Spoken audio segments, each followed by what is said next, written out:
Good morning. The time is now 10:03. I'm Polo Robertson, Chair of the Social Equity Council, and at this time, I'd like to call our meeting to order and welcome the public, our council, and at this time, also like to remember the members of our state agencies, licensees, applicants, and those who support the Social Equity Council. As a council, we continue to do the work to make reinvestments in those communities hardest hit by the war on drugs. And I'd like to welcome our newest member, Daniel Karpowicz, joining the council as a new member. Also with us today, we have our Executive Director, Ginny Ray Clay, and several members of our Social Equity Council staff with us. So thank you all for joining. Welcome to our meeting. And at this time, I'd like to take attendance, and I would like to start with Corey Betts. Present. Thank you. Avery Gaddis. Andrea Comer. Sabira Gordon. Present. Andrea Hawkins. Present. Michael Jefferson. Present. Daniel Karpowicz. Present. Thank you. Melvin Medina. Present. Ojala Naeem out. Paula Robertson present. Edwin Shirley. Present. Thank you. Shirley Skyers Thomas. Present. Kelly Marie Valeries. Present. And Kevin Walton. Present. We have a quorum. So with that, let's move forward and approve the minutes from February 6, 2024. May I have a motion to approve those minutes? So moved. Seconded. All in favor? Aye. Aye. Any discussion? Any opposed? Motion is approved and carries. Great, thank you. Minutes are approved. At this time, we'd like to enter into executive session to discuss our pending litigation. May I have a motion to move to executive session? So moved. Second. Discussion? Hearing none, all in favor? Aye. Any opposed? Aye. Thank you. We'll move to executive session. And so the members have received a Teams link for the executive session. So members have the option of leaving the Zoom meeting and logging back in on after the executive session, or muting this Zoom meeting and then opening up for Teams. So for the members of the public, we will return shortly. And we thank you for your patience.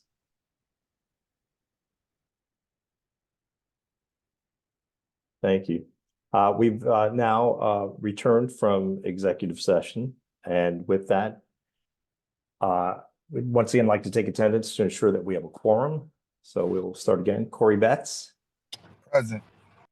Andrea Comer. Avery Gaddis. Here.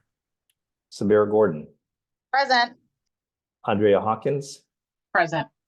Michael Jefferson. Present. Daniel Karpowicz. Daniel Karpowicz, I see you here. You're on mute.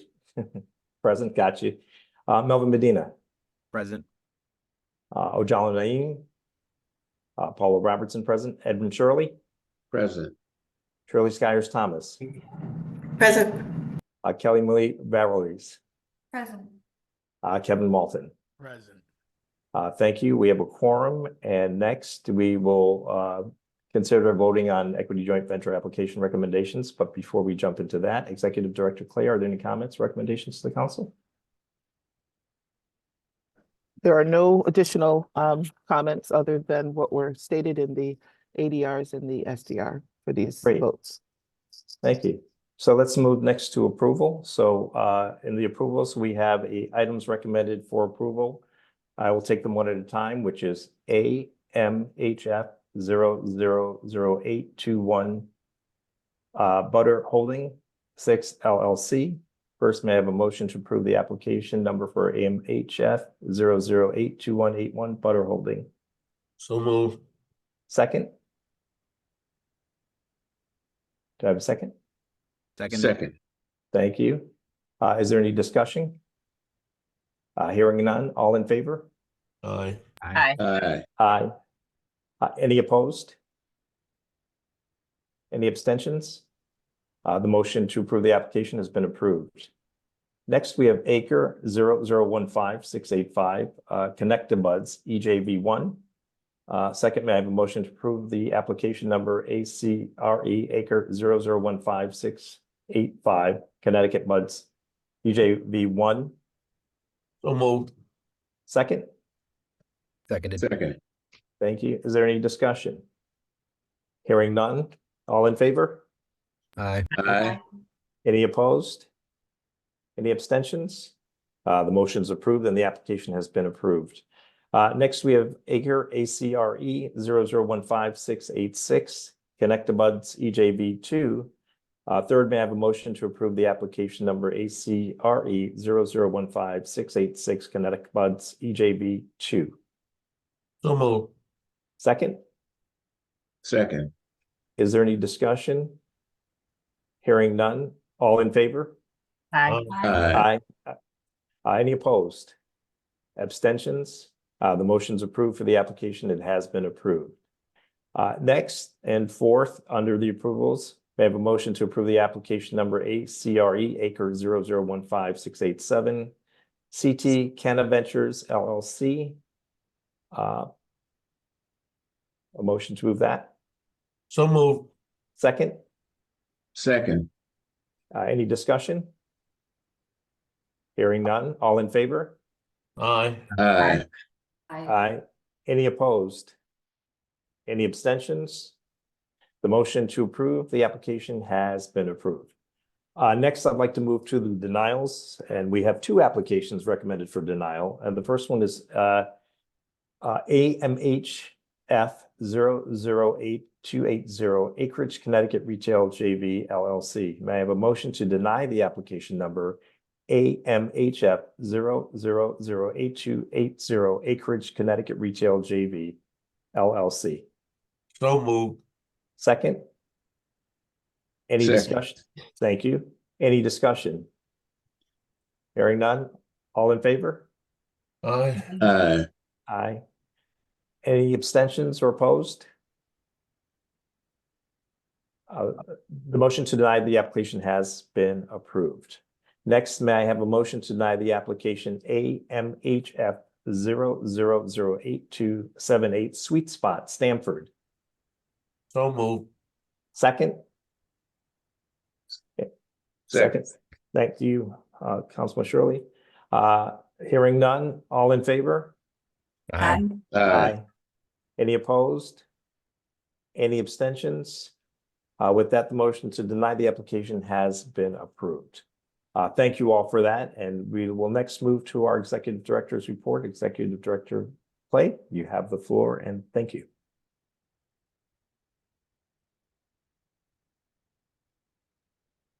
Good morning, everyone, and happy Women's History Month. It is March, and it is good to see you all.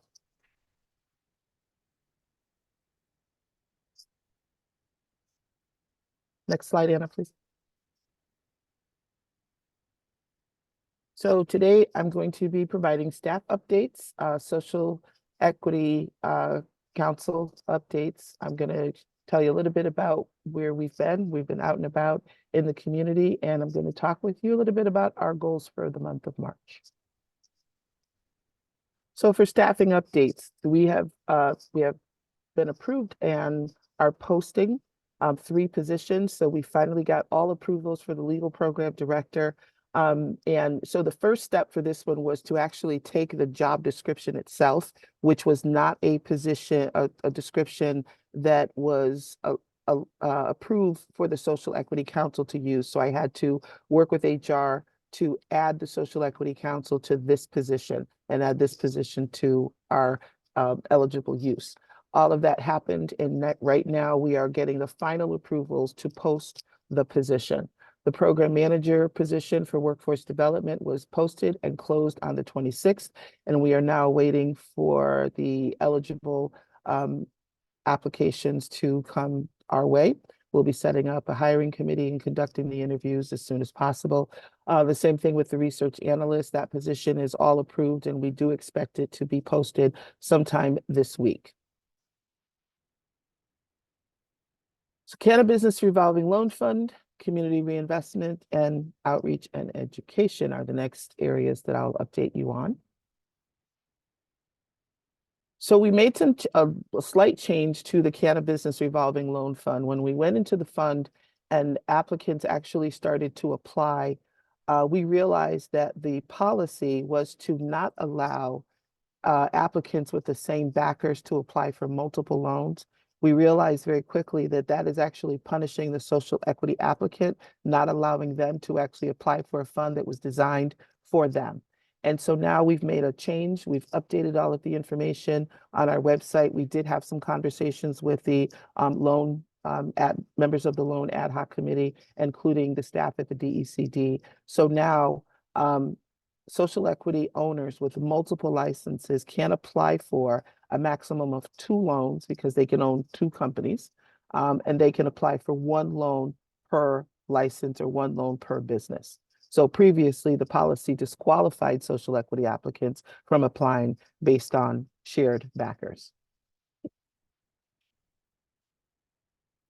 Our community reinvestment, we'll be having a very important vote on our reinvestment plan today, and I look forward to that being voted on unanimously. But right now we have a reinvestment account of $34.6 million.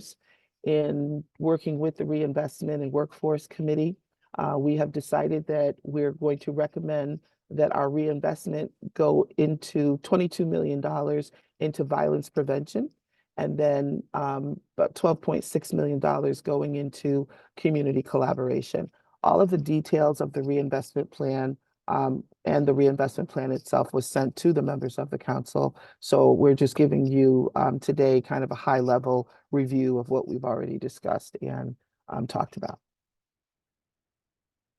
So in order to get these funds out into the communities, I have given you, and in the plan is a more detailed timeline, but the vote today again is critical.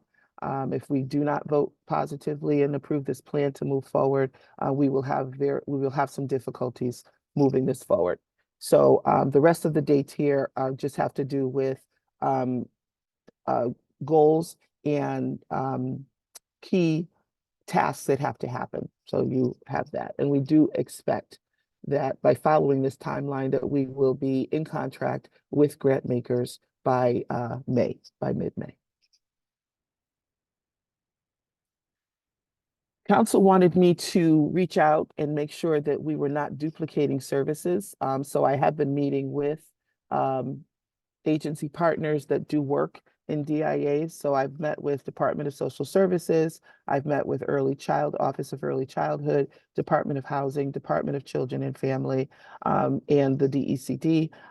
So the STAR agencies are the ones that I've met with, and I am in the process of scheduling meetings or have meetings already scheduled with the agencies that we have not connected with just yet. And a lot of the conversations around the duplication of services are things that the council has already indicated that we want to focus our spending on. So when I met with the commissioner of DSS, the council talked about like fatherhood initiatives and programs around supporting fathers and mothers returning to the community. And the Department of Social Services has a whole program on that, but some of those programs are developing. So we'll go into some additional conversations about how we can help to provide resources to the increase in numbers of people that are coming. So our outreach and education, we've had community conversations. We have community conversations pretty much set for New London and Stamford in our next round. And then I've been meeting with and updating municipal leaders of our 36 DIA communities. So I've met with the mayor of Ansonia, the mayor of Bristol, the mayor of Norwalk, the mayor of Manchester, and the mayor of Norwalk, Ansonia, Bristol.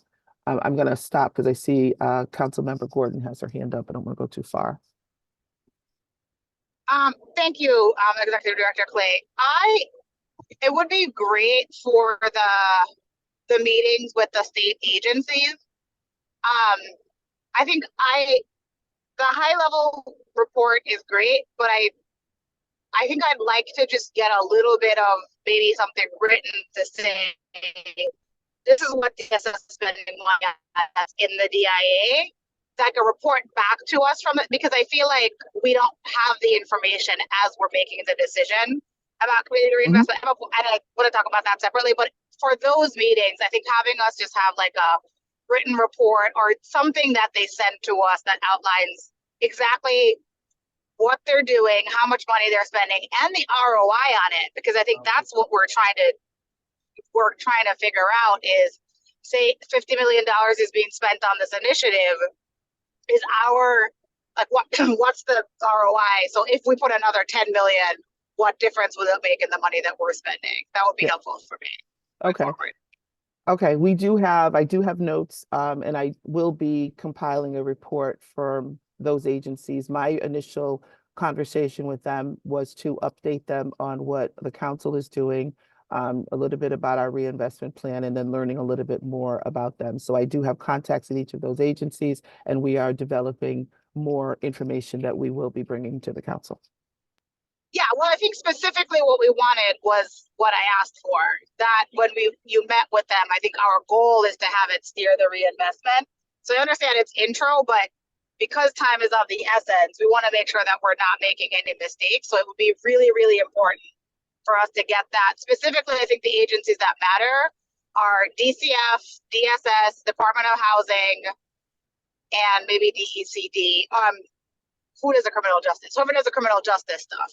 I think if we're investing $22 million in youth violence prevention, we got to know where that money is coming from the state, so we know what the ROI is, to see if like that's a worthwhile amount of money. It might be too much, it might be too little. We don't know. So I just want to make sure that we're getting that quickly. And I am not trying to hold up the process. I'm not saying this is instead of anything. I just think that's really, really important, so we have clarity on what we're doing. Okay.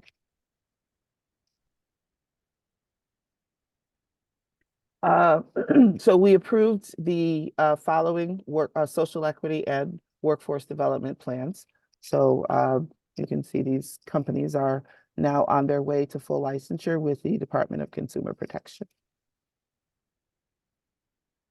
In March, the plan will be, and the goals will be to get the council again to vote on the reinvestment plan, to interview grant makers who will be our partners in distributing funds into the community, to complete the personal services agreement or contracts around community conversations, and including our contract with Oaksterdam University to provide some boot camps for DIA residents on the kind of the cannabis industry, so that when the anticipated lottery happens, folks from the DIA have an idea about what it means to run a cannabis business. So we've contracted with Oaksterdam to do that, in addition to holding another accelerator program and doing some very preliminary workforce development kind of information sessions on career pathways until our RFP is set and programs have been developed around workforce development.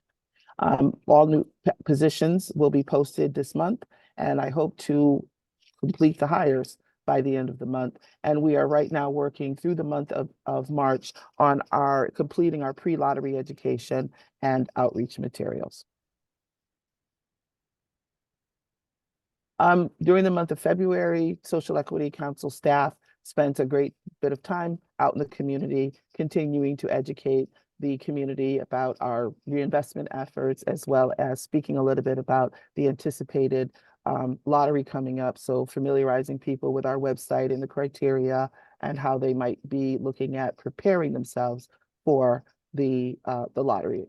And so in February, I went to the New Haven Free Public Library, had about 25 people interested in owning and operating, and also interested in the reinvestment plans for the council. I did speak, I was on a panel with at the Connecticut Journal of International Law, their annual symposium at the University of Connecticut Law School. And I'll just make an interesting note. There was, they called it international because there were people there from Spain.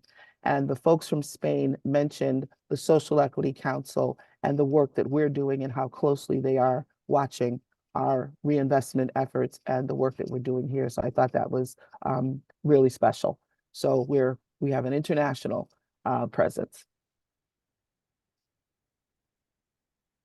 In February, I was actually honored by an organization called Black Women United, and I was honored as a woman trailblazer in the area of economic development. So there's a couple of pictures of me receiving my award with the other women who were being honored.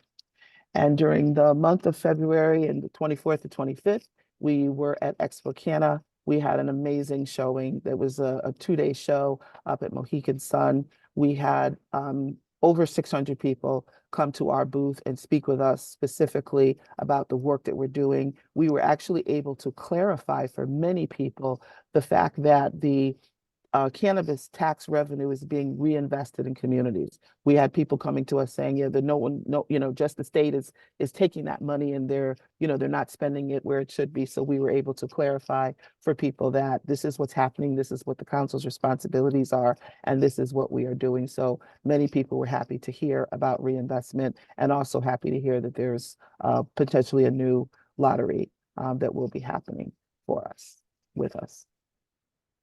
And we spent some time with folks at the Attorney General's office. My staff went on a tour of Advanced Grow Labs so they could understand and see how the cultivators and producers operate and how all the grow happens in Connecticut. So that's a picture of our staff with members of the Office of the Attorney General. Next meetings for the committee outreach will meet again on March 8th. Reinvestment Workforce will meet March 20th. Policy Governance will meet March 21st. And Finance will meet the 9th of April. And the next council meeting is April 2nd. And that is my report. Happy to answer any questions. Thank you, Executive Director Clay. Any questions?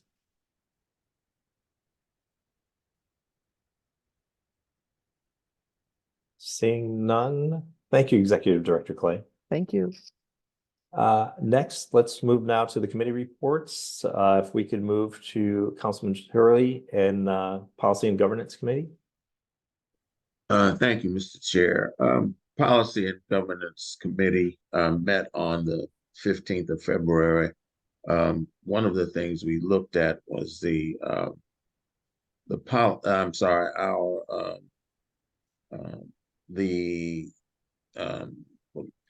bylaws, the bylaws for the council. And what we thought was that we would, as opposed to making recommendations without getting input from the full council, we'd like to get that input from the full council and have that input before our next policy committee meeting, which is on the 21st, and then have the results at hopefully at the next our next council meeting on April 2nd. The other issue we had, of course, was legislative updates, but I'll ask Christina Diamond if she will give us that update. Good morning, everyone. I don't have anything new to report since the update I sent out on Friday, but I'll just highlight a few updates that I've sent to you already. So it is a short session this year, so things move very quickly in the legislative process due to the shortened time frame. And the General Law Committee has raised one large cannabis bill that included some of the council's legislative priorities. And as you know, Ginny testified at that hearing. We've also been involved with the Appropriations Committee, the agency budget hearings and work sessions, and we received positive feedback on the council's reinvestment efforts. So that was great. And now we'll just continue to let the bills work their way throughout the process, and I'll be monitoring any cannabis legislation and also carefully watching any of the appropriations budget information. And I'll continue to send out weekly updates to you throughout the session. Any questions? Sabira? Councilwoman Gordon. Hi, how are we, so I know there was the hearing on, in general law. What is our advocacy on the hemp producers who essentially wanna come in and skip the line? Like, what do we, because we're all appointed by people who are elected, how are we handling that? Because I see that as like one of the biggest issues for this council and a threat to social equity. How are we handling that? What is the process through which we would like to figure, like, what are we doing there? Because I think that's a really big deal that as a council, we have to be aligned on solving for. Yep, sure. So Ginny testified in opposition to that section of the bill. I have been in conversations with general law leadership, and I'm waiting for the substitute language to come out on that cannabis bill. There has been talk about capping the number of social equity applicants that can partner with a hemp farmer. And once I get that language, I'll share with you. But we will continue to oppose it if that's what the council members wish. So what I would love for us to do is we just need to figure out, because I think there's a lot of people on this call who can make a call to their appointing authority, who are the most powerful people in the legislature. I think we should be, I don't want to step out of turn on what the Social Equity Council is doing. So I want us to have this discussion publicly to say where we stand. I know Jeannie, and testifying against the bill is great, but that doesn't necessarily mean it happens or it doesn't happen. You have lots of really influential people on this council. So I think we should be leveraging those relationships, because I personally think that this is a detriment to the industry that we've worked so hard to stand up. But I need to know that that is the general consensus of the entire council before I go saying this is going to be a priority of something that I care a lot about to not have happen. So I don't know if it's a vote. I don't know how we determine what we do here, but I'd love to get a level of understanding from this council. I'm sure this happened in the policy committee, but before we go all the way in, I would just love to get some perspective from others on this council on this piece of legislation and how and if they can do anything to have an impact on it not passing or not getting the hemp farmers into the social equity space. Yeah, Thank I'd you, love to Councilwoman hear back from the council as well. Through you, Mr. Chair. So one of the reasons, and we have discussed this, and one of the reasons why we share my testimony with the members of the council is so that we can speak as one voice. So we share the testimony so that the members, and Sabira, you are absolutely right. All of you are influential. All of you have been appointed by someone from the legislature, and the testimony is shared, and the testimony is what you've asked me, is what the council's vote is what the council wants, and that's what I testify to.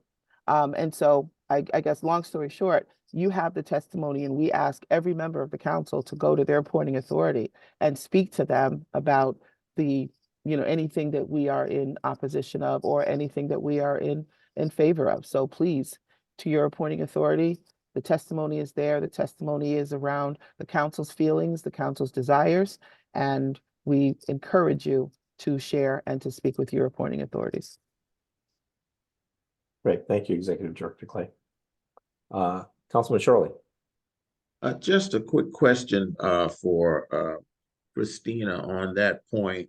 It was my interpretation that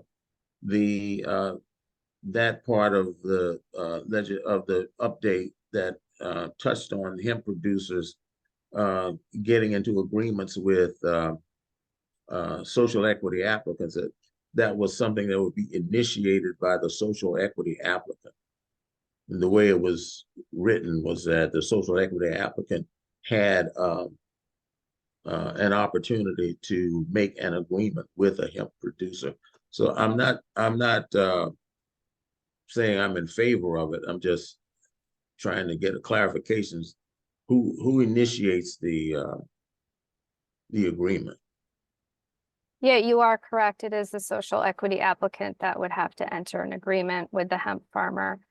We did reach out to social equity applicants, and those that we heard back from opposed this section, which is another reason why Ginny testified in opposition to the bill. But you are see. correct. It is the social equity applicant's choice whether they want to enter into an agreement with a hemp farmer. Thank you.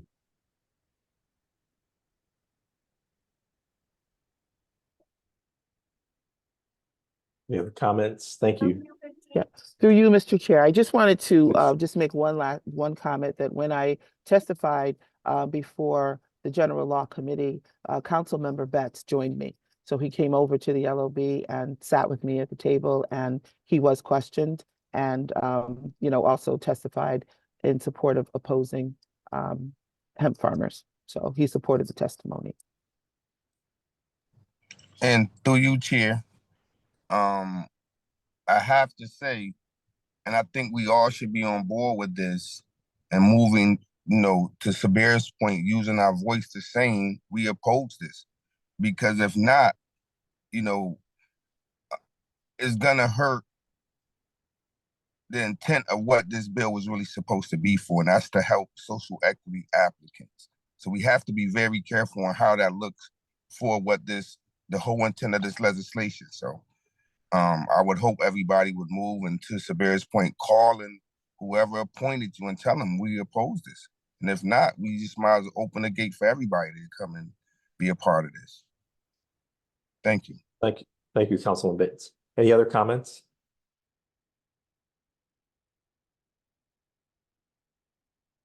Questions? Thank you, Executive Director Clay. With that, let us now move over to probably the highlight of today's meeting, which is the Reinvestment Committee report. And with Ojala Naeem not in, I would like to, I guess, pitch it to either Executive Director Clay, or I know Shirley Skyers Thomas is on that committee.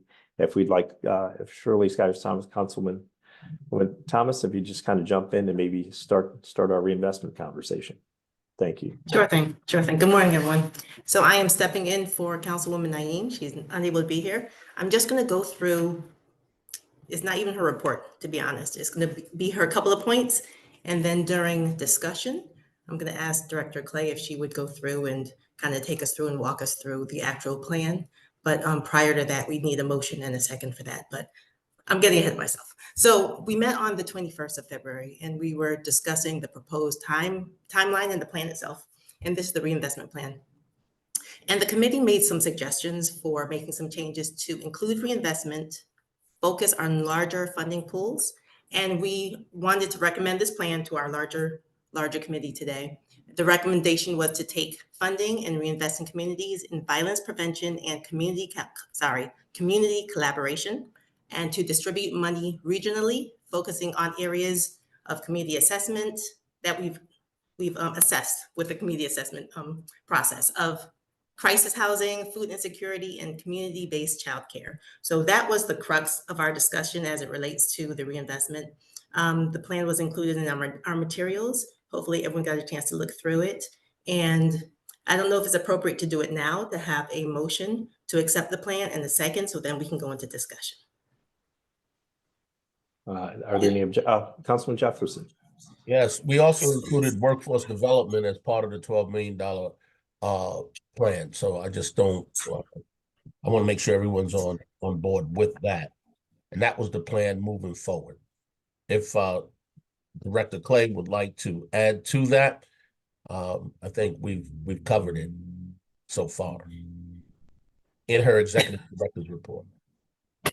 Councilwoman Gordon, you have a comment, question? Yeah, I'm not sure where the appropriate place is. Maybe we need to move and second it, but I've got a few questions that I have. So I guess, do we want to get it moved and seconded before I make my comments and ask my questions? Yeah, I don't know where it's appropriate. Okay. Yeah, let's do that. Let's, if I get a motion, so move. second. Second. All right, all in favor? Aye. Aye. Oh, Aye. unreadiness. We gotta entertain the unreadiness. That's where she has her questions at. Oh.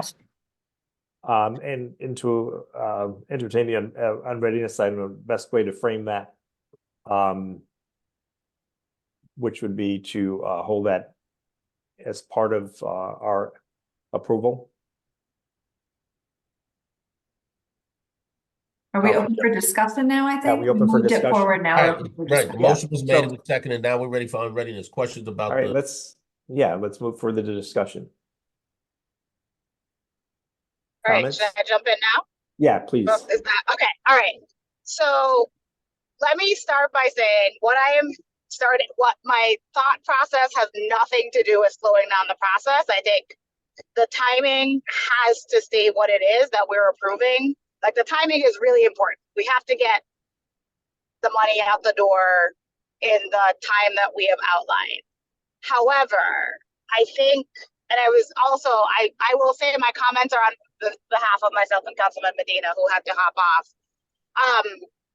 The bucketing of the way we have determined to spend the money, I know I was on that meeting, and I think I somehow missed that large of a chunk going into youth violence prevention.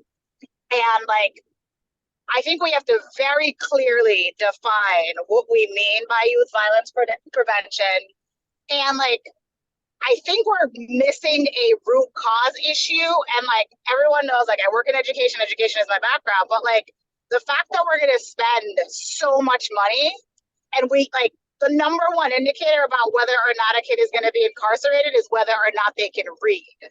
So I am very, very concerned about having that large a chunk of the money earmarked for something that we all know is really important, but is not the root cause of the issues that we're facing. I also want to say, I trust all of these community-based agencies. I worked really hard with Ojala on the first time around to set up the program the way that it is, but I would really like us to figure out a checks and balances mechanism where any grant over X number of dollars is sent back to it doesn't have to be everyone, but the council needs to have some way to verify, validate. I don't want us to completely give up regulatory control over all of this money. I don't think the state agency I don't think we need to be giving out the money. I don't think we need to be in control of writing the checks, but there needs to be some level of community-based agency. I gave you $5 million. We want you to spend the money in these buckets. Any grant over $100,000 should be synthesized and sent back to us, or there needs to be a committee of the SEC or SEC members alongside the grant making committee for and I say this because I sit on the board of Connecticut Community Foundation, and we have these grant reports, and we have to go through all the money that's coming through, and I think we trust that they're going to do it in the right way. But this is a lot of money that we're handing over and completely relinquishing control. So I would, as I said, don't want to slow down the vote. We should have the vote today. But I do think that the plan should, we shouldn't earmark $22 million for gun violence, for youth violence prevention. I don't like that at all. I think we should not be restrictive on the resources. We have to decide what the buckets are, and then figure out what percentage of those grants come in. Because what if we only get $10 million of youth violence prevention grant asks? I'd love to keep the money more unrestricted and clearly say the things that we are going to fund or things that we're not going to fund. I think it might be an easier way to do it. Or either way. And we need some regulatory control of the money. I am not comfortable with handing over a blank check of $34 million.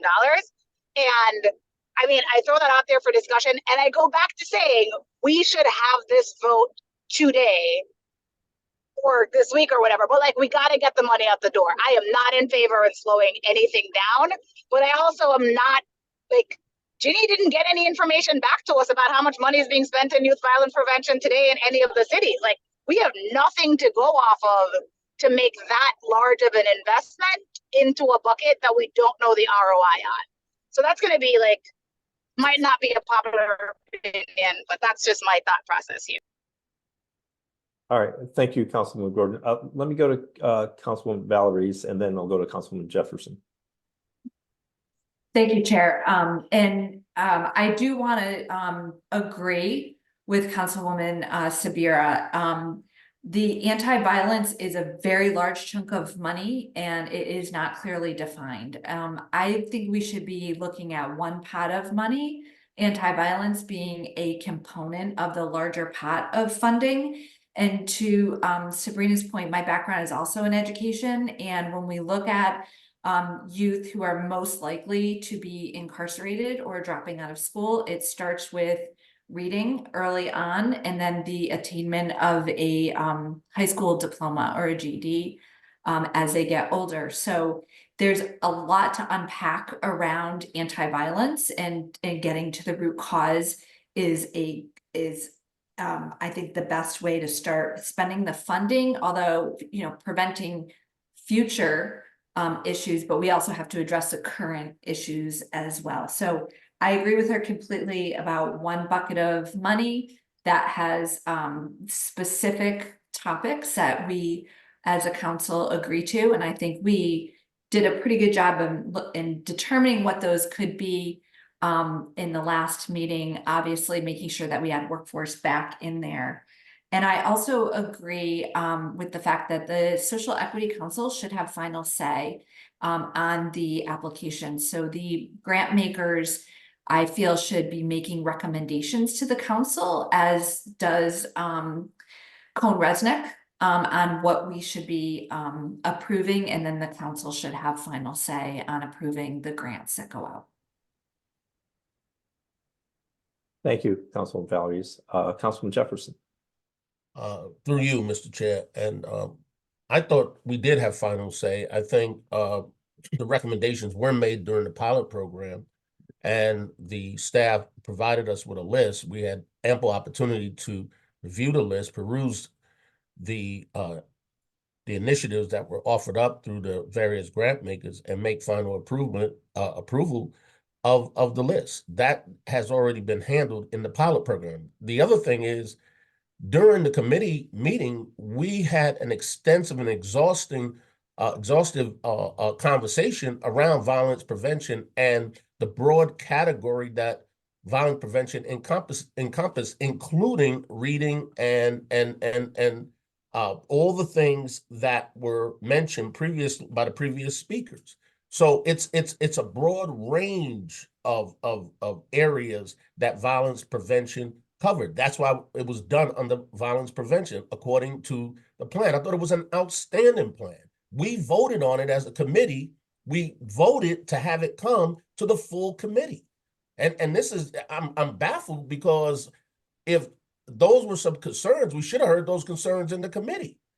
All those things were discussed, including the fact that we added workforce development to the $12 million plan.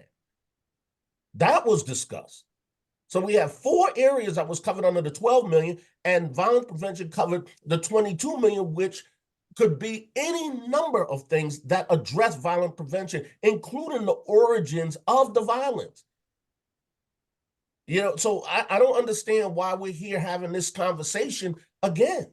The motion was made, it was seconded, it was ready for a vote. I can appreciate the comments, but I am totally perplexed by the comments I'm hearing, particularly when we had the discussion already. Through you, Mr. Chair, I yield. Thanks, Councilman Jefferson. Councilwoman Valories. Thank you. And just to address Councilman Jefferson's concerns, we did have a very extensive conversation around the community investment. We touched upon the anti-violence, and we really focused on the community reinvestment within our conversation. And then looking back and reflecting on that and talking about not separating and sequencing out buckets of money to kind of get them, stuck in an area where we might have a proposal that we want to consider, but because the funding is bifurcated into two different buckets, we may not have that ability. So I think just by moving the anti-violence together with the community investment as a total gives us more flexibility in being able to look at the total proposals that come in over time and having the ability to not have to go back to the council and ask for an amendment because we want to fund something that doesn't have enough money in a specific bucket. So I think it's not changing the intent, it's just providing additional flexibility for the council to make those decisions within those agreed upon buckets of priorities. Thank you, Councilman Valeries. Councilwoman Gordon. 100%. No, I am not saying we don't, but I think we vote today. I agree with Council. I just want to have a broader bucket to have access to spend from. So I am not saying we delay the vote at all. Like that is, and I think I started by saying that's my intent. I don't think we should delay the vote. I think we vote as is. I may have missed I know we did it for the pilot program. I think I missed that we're gonna, this rollout is going to end up coming back to the council, and that's my bad if I missed that. I just wanted to make sure that we kept that accountability in it. But so by no means am I saying, do we delay the vote? I just want, to Councilman Valeri's point, to keep the bucket, like just to have it all, like have youth violence prevention be one of the buckets that we fund and not earmark X number of dollars to those resources. So by no means am I trying to slow down, like, we should vote today, and I'm a yes vote on this, on moving forward. That was just the only reason I brought up that concern. So not at all to slow down the process. I just want to make sure that that's not being thought of like that. I didn't give that perception. I imagine it's a simple change to amend the plan. I don't see it as anything that would require further discussion unless folks don't agree. And then that was my perception there. Sorry. Thank you, Councilman Gordon. Executive Director Clay. You're on mute. Executive Director Clay, you're on mute. Yeah, thank you. I'm sorry. So I just wanted to clarify a couple of things. So the violence prevention is not youth violence prevention. When we went through this plan, we decided to call it violence prevention because it encompasses all of the community grants and the money that we want to get out to the grassroots organizations for their programs. And that's why we created that tranche of money.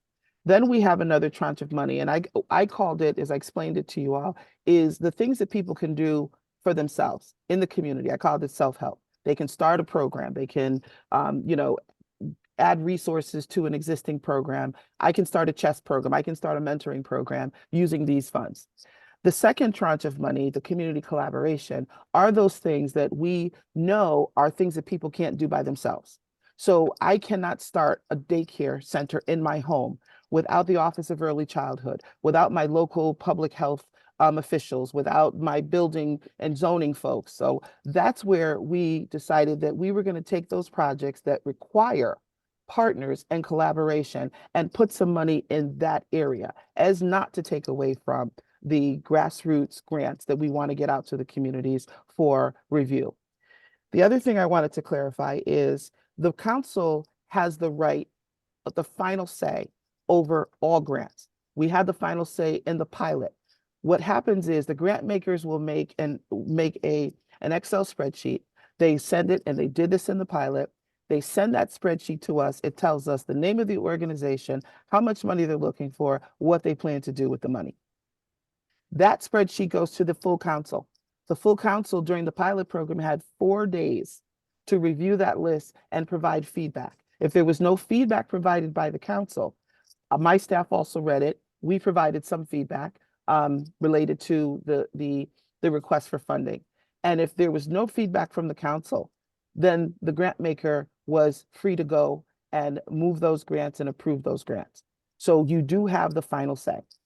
The second piece is on Yeah, just the final say, the reports. So, and a lot of the details around how the money gets out into the community comes in the form of the deliverables that the grant makers have in their contracts. So every single contract in every single community in every region will have a contract and the details of that, of how we want it spent specifically or any other restrictions or add-ons are handled that way.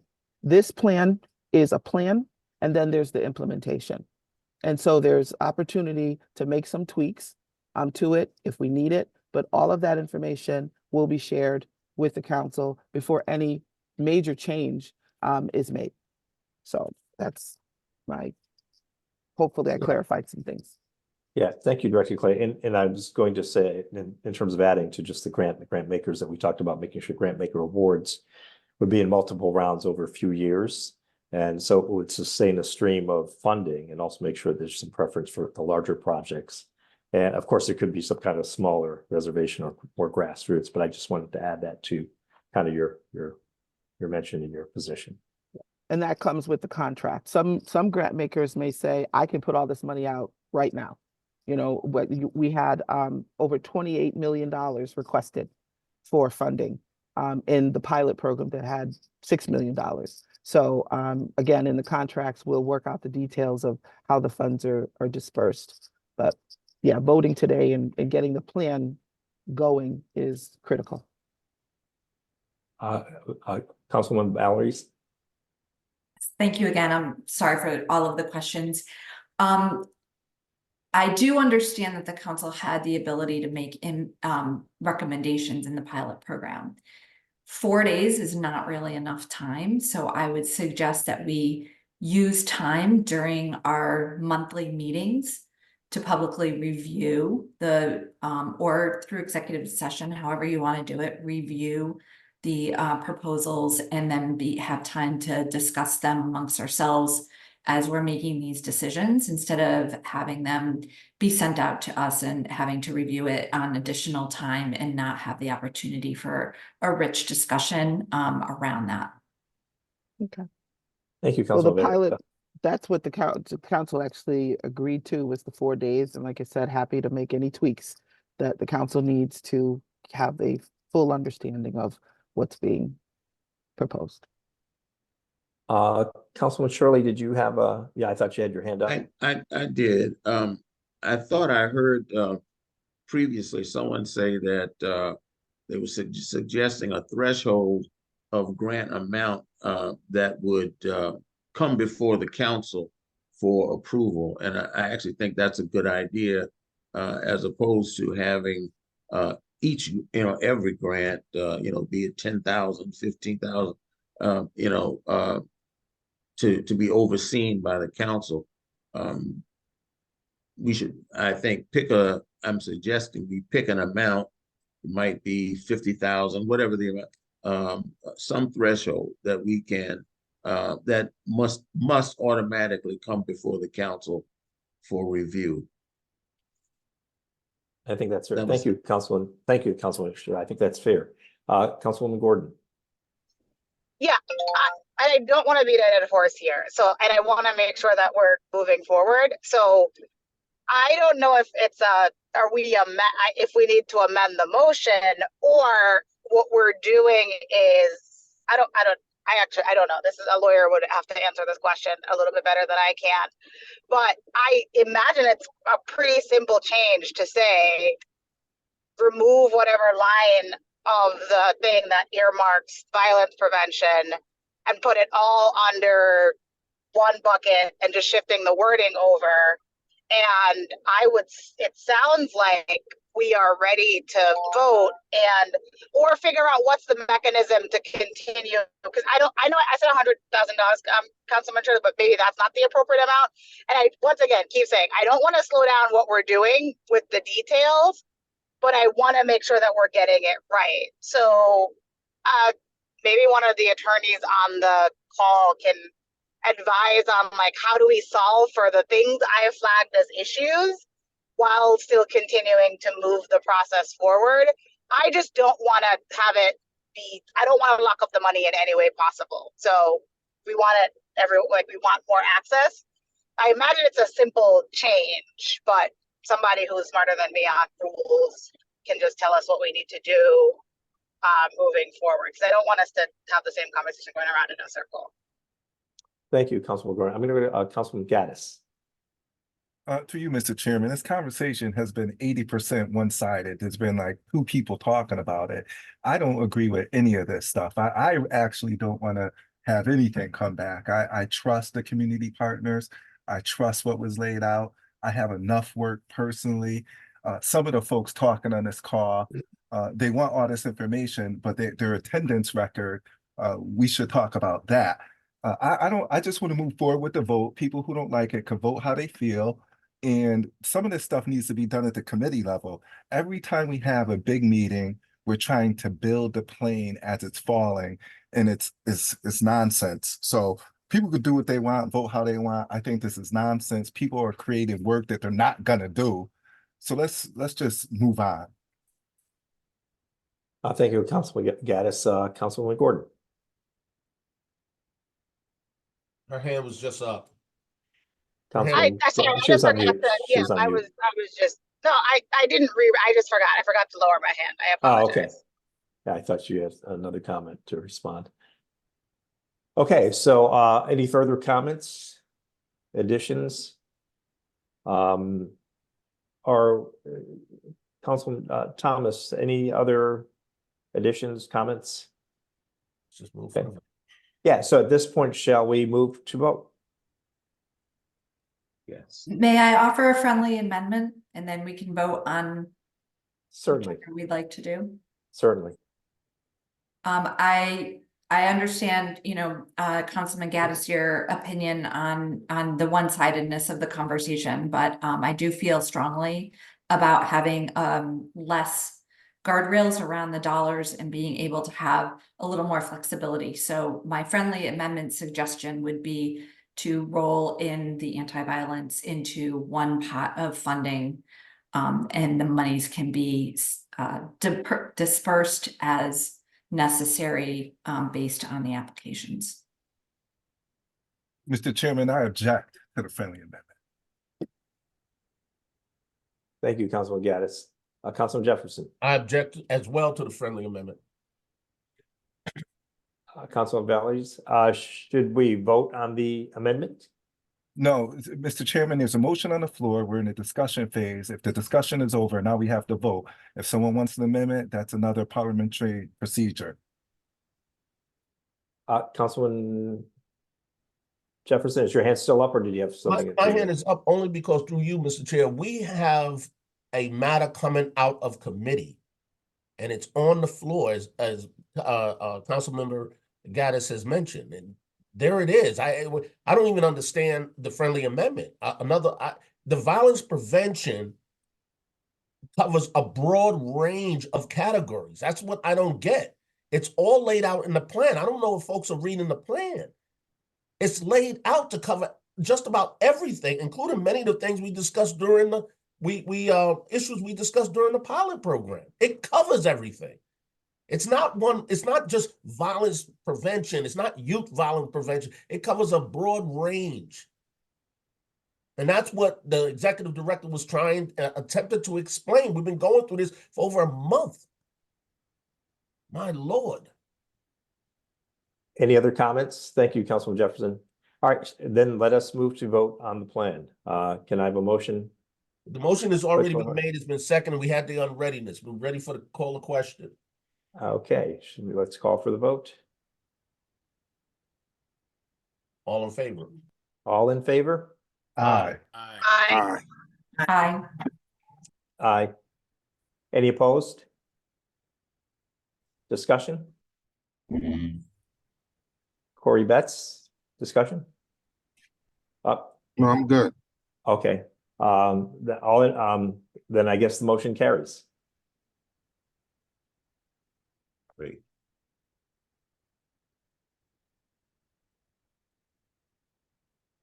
Any other comments? Councilman Gaddis.